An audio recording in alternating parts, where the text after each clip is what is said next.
Hello everyone, welcome to Siri talks 139. ముందుగా మన ఛానల్ని ఫస్ట్ టైం చూస్తున్న వాళ్ళు సబ్స్క్రైబ్ చేసుకోవడం మర్చిపోకండి. అలాగే వీడియోని లైక్ చేసి షేర్ చేయండి. ఈరోజు మేము ఒక డిఫరెంట్ ప్లేస్కి అయితే వచ్చామండి. అది మరేదో కాదు, ఉండవల్లి కేవ్స్. చాలా అద్భుతంగా ఉందండి. చాలా డేస్ నుంచి ఒకసారి ఈ కేవ్స్కి వచ్చి చూద్దామని చెప్పేసి అనుకుంటున్నాను. బట్ ఇంకా కుదరలేదు. ఈరోజు అయితే ఇంకా కంపల్సరీగా ఇదే చూడాలని చెప్పేసి అయితే నేను వచ్చానండి. స్టార్టింగ్‌లోనే మనకి ఎప్పుడు ఈ కేవ్స్‌ని తొలిచారు అనేదంతా కూడా మనకి ముందు పక్కనే ఉంటుందనమాట శిలాఫలకాలు. బయటంతా కూడా ఈ విధంగా పార్క్ ఉంటుందండి. చుట్టుపక్కల షాప్స్ అయితే ఏమీ ఉండవు. జస్ట్ ఒక 2, 3 తోపుడు బండ్లయితే ఉంటాయన్నమాట. గొట్టాలు, లేస్, చిప్స్ ఇట్లాంటివన్నీ అమ్ముతూ ఉంటారు. అలాగే ఇంక ఇది సమ్మర్ కాబట్టి సోడాలు అవి కూడా అమ్ముతున్నారు. బయట నుంచి వ్యూ అంతా కూడా చూసారు కదా! ఒక పార్క్ అయితే ఉంటుంది. సెంటర్‌లో మర్రి చెట్టు అండి. పెద్దది ఊడల మర్రి చెట్టు. అదే ఇంకా ఈ పార్క్‌కి అట్రాక్షన్. ఇక్కడ మీరు చూడొచ్చు ఆ మర్రి చెట్టుని. ఇంక మా ఫ్రెండు, వాళ్ళ పిల్లలిద్దరూ, వాళ్ళ అత్తయ్య, నేను ఇంక ఇంతవరకు వెళ్ళామండి. కిందంతా పార్క్‌లో కాసేపు కూర్చొని ఎంజాయ్ చేయొచ్చు. ఆ తర్వాత పార్క్‌లో నుంచి పైకి వెళ్ళడానికి ఈ విధంగా స్టెప్స్ అయితే ఉంటాయి. ఒక అప్రాక్సిమేట్‌గా ఒక 20 వరకే ఉంటాయన్నమాట స్టెప్స్. ఇంకా పైకెక్కినాక కేవ్స్ చూసారు కదా! ఈ విధంగా ఉంటుందనమాట. మొత్తం 4 అంతస్తుల బిల్డింగ్ లాగా ఉంటుంది. ప్రతి బిల్డింగ్‌లోకి పైకి వెళ్ళడానికి స్టెప్స్ అయితే ఉంటాయి. మెయిన్‌దొచ్చేసి మూడో అంతస్తు అనమాట. అందులో మనకి దేవతామూర్తుల విగ్రహాలు, అనంత పద్మనాభ స్వామి వీళ్ళందరూ ఉంటారు. కింద గ్రౌండ్ ఫ్లోర్‌లో చిన్న చిన్న రూమ్స్ లాగా ఉన్నాయి. చూసారు కదా! ఓపెన్‌గా ఉన్నాయి. వాటిలో ఋషులందరూ కూడా కూర్చొని తపస్సులవి చేసేవాళ్ళు. ఇక్కడ రాతితో చేసిన డిజైన్స్‌ని మనం చూడొచ్చు. ఎలిఫెంట్ ఫేస్ అండి. ఏనుగు మొఖము, ఏనుగు దంతాలు అన్నీ గూడా ఎంత నీట్‌గా చెక్కారో. అసలు ఎలాంటి వస్తువులు ఉపయోగించకుండా ఓన్లీ రాయితోటే కొండను తొలిచి ఈ విధంగా తయారు చేశారంటే మామూలు విషయం గాదనమాట. అంత అద్భుతంగా ఉంది. బట్ గవర్నమెంట్ ఎందుకో మరి దీన్నైతే పట్టించుకోవట్లేదు. దీన్నలా వదిలేశారని జెప్పేసి నాకనిపించిందండి. ఎందుకంటే పార్క్ అని పెట్టారు. పార్క్ ఒకటి ఉంది చూడ్డానికి. దాని లోపల చిన్న పిల్లలు ఆడుకోవడానికి ఉయ్యాల బండలు, అలాగే బెంచెస్ ఇలా ఇవన్నీ ఏర్పాటు చేసి చిన్న చిన్న స్టాల్స్ లాగా పెట్టినట్లయితే ఫారినర్స్ కూడా బాగా ఎక్కువగా వస్తారు చూడ్డానికి. బట్ అలా ఏం చేయకుండా వదిలేశారనమాట. ఇక్కడ స్టెప్స్ చూసారు గదా! కొంచెం టిపికల్‌గా ఉన్నాయి.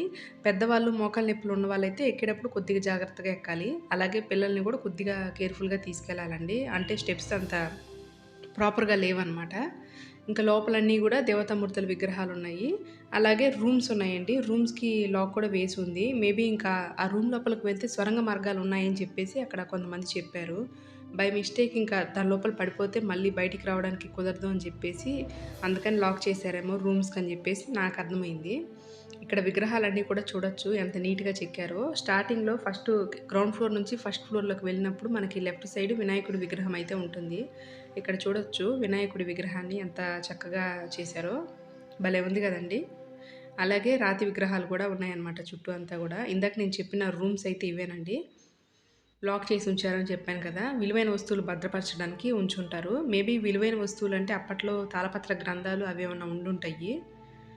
అంటే ఋషులకి నగలు వాటితోటి సంబంధం అయితే లేదు గదా! నాకలా అర్థమైందనమాట. అలాగే ఇక్కడ నాకొక ఇంట్రెస్టింగ్‌గా అనిపిచ్చింది ఈ స్తంభం మీద. ఇక్కడ వరాహమూర్తి అవతారం అన్నట్లుగా ఒక పంది బొమ్మనైతే పెట్టారండి. అది గూడా భలే నీట్‌గా చెక్కారు. కొన్ని విగ్రహాలైతే పాడైపోయాయండి. అప్పుడెప్పుడో చెక్కేసరికి మొహం దగ్గర కొద్దిగా షేప్ ఔట్ అయితే అయ్యాయి. ప్రతి అంతస్తులో గూడా రూమ్స్ ఉన్నాయి. వాటికి లాక్ చేసి ఉంచారు. అన్ని రూమ్స్ క్లోజ్ చేశారు గానీ, ఒక డోర్ మాత్రం ఓపెన్ చేశారండి. ఇంగ నాలాంటోళ్ళు ఆ రూమ్ లోపల ఏముందని జెప్పేసి ఓపెన్ చేసి చూస్తారు గదా! అలాంటి వాళ్ళ కోసం అది ఓపెన్ చేశారేమో అని జెప్పేసి నేననుకున్నాను. ఆ డోర్ ఇదే అనమాట. ఇక్కడ చూడొచ్చు. నేనైతే ఇంకా ఓపెన్ చేసింది గదా అని ఆ డోర్ అయితే ఓపెన్ చేశాను. లోపల చూసారు గదా! ఒక మనిషి పడుకునేంత ప్లేస్ అయితే ఉంది. అక్కడే దాని లోపలే ఋషులు కూర్చొని తపస్సు చేసుకొని ఆ తర్వాత పడుకునేవాళ్ళేమో. ఇక్కడ లోపల ఎలాంటి స్వరంగ మార్గం అయితే లేదనమాట ఈ రూమ్‌లో. మేబీ మిగతా రూమ్స్‌లో ఉండుండొచ్చు. అందుకని లాక్ చేసుంటారు. చూసారు గదా! చిన్న చిన్న రూమ్స్ ఎలా ఉన్నాయో. జనమైతే మరీ ఎక్కువగా రావట్లేదండి.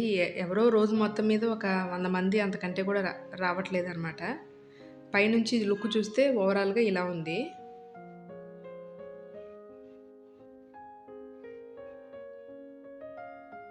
ఫ్యామిలీ తోటి ఒక వీకెండ్ ఎళ్లి సరదాగా చూసి రావచ్చండి. మొత్తం కేవ్స్‌ని కవర్ చేసి రావడానికి ఒక 1 ½ అవర్ టైం అయితే పడుతుంది. పెద్ద ఎక్కువ టైం కూడా కాదనమాట.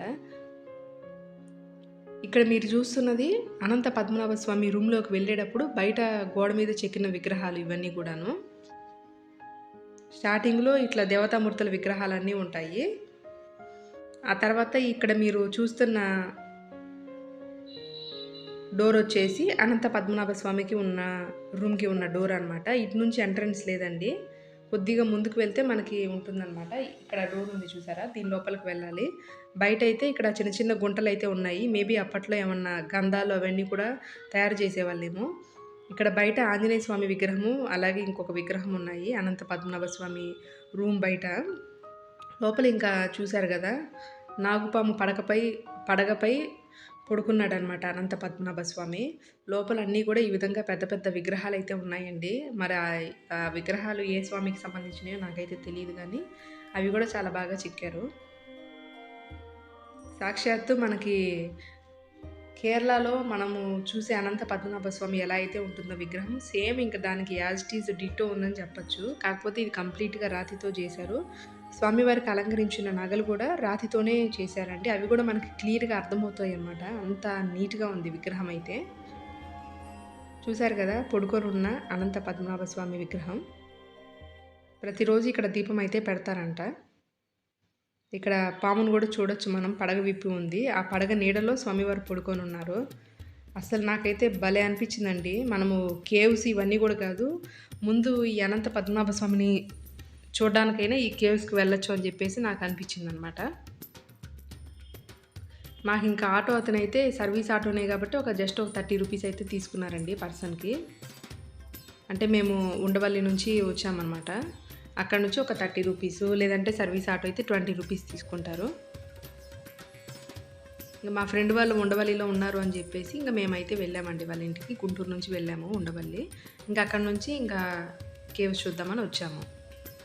ఇక్కడ మీరు స్వామివారి విగ్రహాన్ని, ఆ కింద ఉన్న ఋషుల విగ్రహాలని అవన్నీ కూడా చూడొచ్చు. ఇంకా లోపల స్వామిని దర్శించుకున్న తర్వాత బయట అయితే మళ్ళీ ఈ విధంగా ఉన్నాయన్నమాట. ఋషుల మొహాలని చెప్పేసి అనుకోవచ్చు. ఆ పక్కన మనకి సింహం బొమ్మలు, ఏనుగు బొమ్మలు అవి కూడా రాతితో చెక్కారు.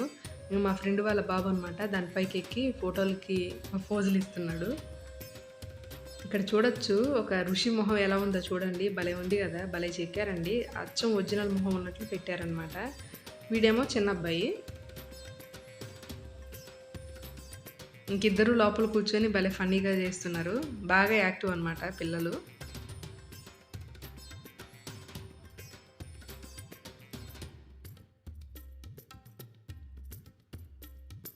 చిన్నబ్బాయి చూడండి ఎలా ఫన్నీగా నవ్వుతున్నాడో. ఇంకా తర్వాత ఆ పైకి కూడా వెళ్దామని చెప్పేసి అనుకున్నాం కానీ నో ఎంట్రీ అని పెట్టేశారు. అంతకుముందు ఎవరో ఇద్దరు ముగ్గురు పడిపోయారని చెప్పేసి అన్నారు. అందుకని చెప్పేసి పైకి వెళ్ళడానికి ఎలో లేదని నో ఎంట్రీ బోర్డు అయితే పెట్టేశారు. బై మిస్టేక్ పడితే సేఫ్ కాదు కదండి. ఇంకా తర్వాత నేనైతే కొన్ని ఫొటోస్ దిగాను ఇక్కడ కేవ్స్‌లో. నా వీడియో మీకు నచ్చిందని చెప్పేసి అనుకుంటున్నానండి. మరిన్ని బ్లాగ్స్ కోసం మన ఛానల్ని వాచ్ చేయండి. అలాగే సబ్స్క్రైబ్ చేసుకోవడం మర్చిపోకండి. Thanks for watching.